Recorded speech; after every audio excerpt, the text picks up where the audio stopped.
declarou nada. Ou ele entregou zerado, ele simplesmente não entregou a declaração.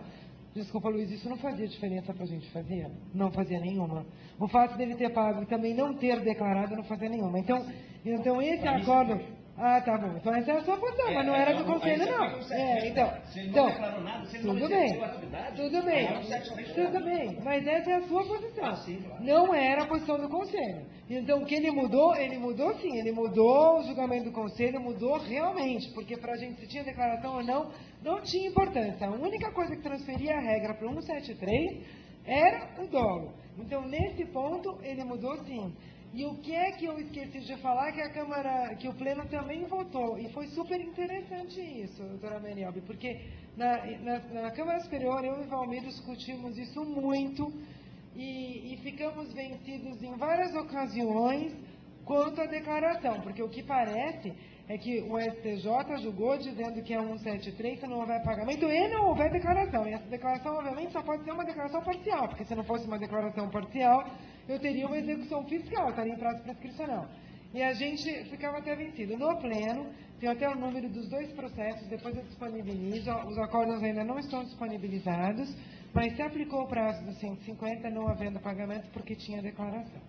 A discussão que se teve ali no Pleno foi que eram declarações constituidoras do crédito tributário, DCTF. E não da IPJ? Não da IPJ, que para mim não... DCTF, quando você declara em DCTF, não é mais decadência. Parcial. Não, mas parcial, a cara dela. Doutor Leonardo, que até agora ficou ali caladinho, só ouvindo e coçando a cabeça. Nós temos um problema muito sério que as decisões dos tribunais superiores, como essa que está sendo objeto de discussão aqui, invariavelmente elas precisariam de um tradutor ou um interpretador simultâneo, porque é muito difícil se entender. Tanto é assim que se gerou esse tipo de debate. Nós lá no CARF, eu, Aloysio e Karen, que somos uma amostra, não conseguimos chegar às mesmas conclusões quanto à aplicação da decisão, imagina vendo isso pelo CARF inteiro. E o Aloysio foi bem feliz em mencionar que a questão da decadência estava já enraizada há muito tempo no âmbito do parágrafo 4 do artigo 150, independentemente da existência ou não de pagamento. Isso porque, no meu modo de ver, a questão de você falar no primeiro dia desse seguinte é um entendimento muito mais adequado ao lançamento por declaração. E como a maior parte dos tributos hoje são lançados por homologação, ficaria difícil, a princípio, você conseguir conciliar esse entendimento com a forma como os tributos são apurados. E de que forma? E aí vai como se deve agir, né? Principalmente vendo a coisa pelo lado do administrado, antes de voltar a falar da minha opinião sobre as questões que são citadas aqui, as questões de natureza mais técnica, como ver pelo lado dos administrados, como os integrantes, a maior parte da plateia aqui. Porque, nesse caso, como agir? Vocês vêm aqui, ouve cada um, dá uma opinião, normalmente, dificilmente se chega a uma opinião convergente. Então, eu acho que no âmbito do CARF a solução seria uma manifestação da Câmara Superior, que, em última análise, é o órgão responsável pela uniformização da jurisprudência do CARF. O problema é que, por questões administrativas, e que a princípio não afetariam, não teriam nada a ver com esse debate, mas acabam afetando sim, é que tem havido uma preocupante, a meu ver, uma alteração, um rodízio muito grande na composição da Câmara Superior. Isso dificulta a obtenção dessa jurisprudência, que seria onde tanto nós estamos ali julgando, que aplicaríamos as decisões ali, como para os administrados, que poderiam ter o norte a seguir quanto ao entendimento em relação a essas questões controvertidas causadas por decisões, vamos dizer assim, na falta de expressão maior, muito estranhas, né? Então, como eu disse antes, divirjo eu, a Luísa e Karen, divergimos sobre vários aspectos, Por exemplo, eu entendo que a compensação de prejuízo não pode ser considerado pagamento, o imposto de renda na fonte não pode ser considerado pagamento de RPJ, uma vez são tributos distintos, mas é apenas a minha opinião, e como outros integrantes da minha turma pensam da mesma forma, como integrantes da turma do Aloysio e da Karen pensam diferente. Em relação à pergunta que foi formada especificamente na explanação da Merelda, quanto o que seria o primeiro dia do exercício seguinte, primeiro você vai na decisão, no acórdão do STJ, e tem lá, o primeiro dia do exercício seguinte seria aquele, aí uma palavra para mim, se pronunciar direito, referente ao primeiro dia seguinte a fato imponível. Mas que diabo é isso? Você primeiro dia de fato imponível, você primeiro dia de fato gerador, então você está simplesmente voltando a questão para o 150, que é a forma de contagem normal. Então, a partir daí, só daí já fica muito difícil de você entender a aplicação da decisão. Exatamente nessa linha e divergindo bastante do entendimento do doutor Leonardo Mussi, eu acho que se você está avaliando a regra de um prazo decadencial, a ótica a ser avaliada é a ótica do fisco, né? Porque é ele que vai exercer o direito protestativo de fazer o lançamento e é sobre ele, contra ele, que depõe prazo decadencial. E, portanto, como o fisco só pode agir após a concretização do fato gerador, o primeiro dia do exercício seguinte seria, se você tem uma apuração de um tributo anual, com fato gerador em 31/12, e o fisco poderia fazer o lançamento a partir do primeiro dia útil do ano seguinte. Então, nesse caso, o primeiro dia seguinte seria sempre o primeiro dia do segundo ano. Tá? E é nessa linha que eu penso que tem sido a maior parte das decisões do CARF. A questão da utilização da declaração é um posicionamento que veio do pleno, bem recente. Eu ainda não avaliei a decisão, conversamos rapidamente sobre isso, eu e a doutora Karen, tá? Mas se for, a princípio, numa conversa inicial, eu acho que tem muita lógica que se considere a declaração, até porque, como eu disse no início da minha explanação aqui, acho que a questão da aplicação do primeiro dia seguinte é muito mais compatível em lançamentos por declaração, daí porque você dá a entrega da declaração, o valor para efeito de contagem de prazo, me parece mais compatível e mais plausível. Doutor Aloysio, quer se manifestar? Essa manifestação eu faço amparado por aquela ressalva de que é difícil para o julgador se pronunciar sobre... Aqui é o estudioso, está desinvestida. Mas nem estudioso eu sou, então, amparar, eu fico abrigado por essa ressalva feita antes, porque adiante, no enfrentamento do caso concreto, eu posso concluir de maneira diversa o que...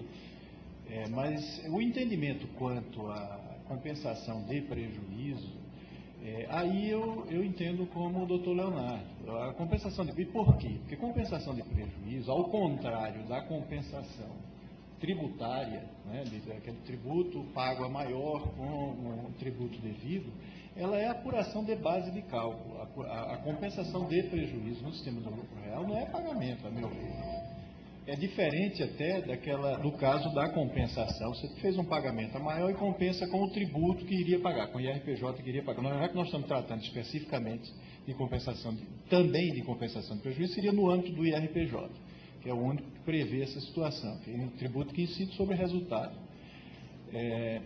Então, nesse caso, a compensação de prejuízo não é mecanismo, não é instrumento, não é pagamento, a meu ver, em hipótese alguma. Agora, a compensação tributária poderia ser considerada até não um pagamento, mas aí está se tratando da exclusão do crédito tributário, do adimplemento daquela obrigação.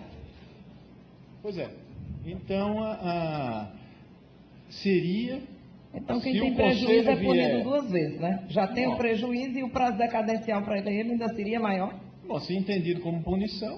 né? Mas aí teria a compensação, estou falando da compensação do prejuízo. Se houve compensação de prejuízo, naquele exercício não houve Quando se fala em compensação de prejuízo, porque naquele exercício específico, naquele ano calendário, naquele período de apuração, apurou-se lucro, senão não haveria compensação de prejuízo. Né? Então, não é essa dupla punição, eu não entendo dessa maneira. Agora, a compensação aí poderia resultar de uma leitura de que aquele pagamento especificado no artigo 150, parágrafo 4º, não é o pagamento espécie de liquidação do crédito tributário. Né? Mas seria, aí eu acho que é plausível. É preciso, agora, volto a dizer, antes do enfrentamento do caso concreto, eu de fato não tenho ainda convicção firmada já para me pronunciar, embora a doutora Karen já tenha antecipado que na reunião da Câmara Superior que ela participou, já se entendeu dessa maneira. Na verdade, deixa eu esclarecer direitinho. Não, foi no julgamento do pleno que se entendeu, e ali até foram 2 acórdãos só especificamente, é que se tivesse declaração de CPF com apontamento parcial do débito, óbvio, só pode ser parcial, se fosse total não teria lançamento, de CPF, então a contagem do prazo era para 150. Ninguém votou a questão de prejuízo fiscal, muito pelo contrário, o prejuízo fiscal continua não sendo considerado pagamento. O que eu disse, e nesse ponto eu concordo, tanto com o conselheiro Aloysio como com o conselheiro Leonardo, que prejuízo fiscal não é pagamento. E não é essa a lógica que eu tenho para dizer que vai para os 150. E nem acho que vai. O que eu entendo? Eu entendo que prejuízo fiscal é uma tarefa de apuração. É uma declaração, é uma medida, sem dúvida, preparatória do lançamento. Porque eu entrego meu prejuízo fiscal. Até o momento em que havia previsão para lançamento, para ajuste de prejuízo fiscal, a apresentação via DIPJ do meu prejuízo fiscal é medida preparatória para lançamento. E é nessa medida, enquanto declaração, que eu entendo aplicável, e aí, segundo uma regra que está na decisão do STJ, que é obter dictum, mas que nessa parte não contraria uma posição que eu já adotava antes dessa decisão, é que a entrega da declaração antecipa a contagem do prazo decadencial do 173 para a entrega da declaração. É o parágrafo único do 173, não é o 150. E essa é a minha posição, não é isso que foi julgado. Vamos agora só uma correção. O tempo é implacável.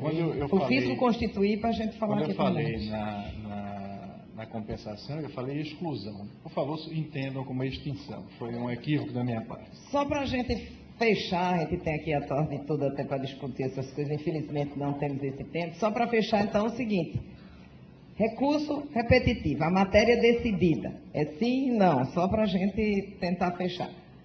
Obriga o CARF, doutor Leonardo, recurso repetitivo. Então, doutora Karen, doutor Aloysio, doutora Cláudia, doutor Leonardo. O problema está na interpretação de que se dá para o que ele disse. De acordo com o regimento, sim, obriga. Então, pagamento e declaração considera para fins do 150, parágrafo 4º.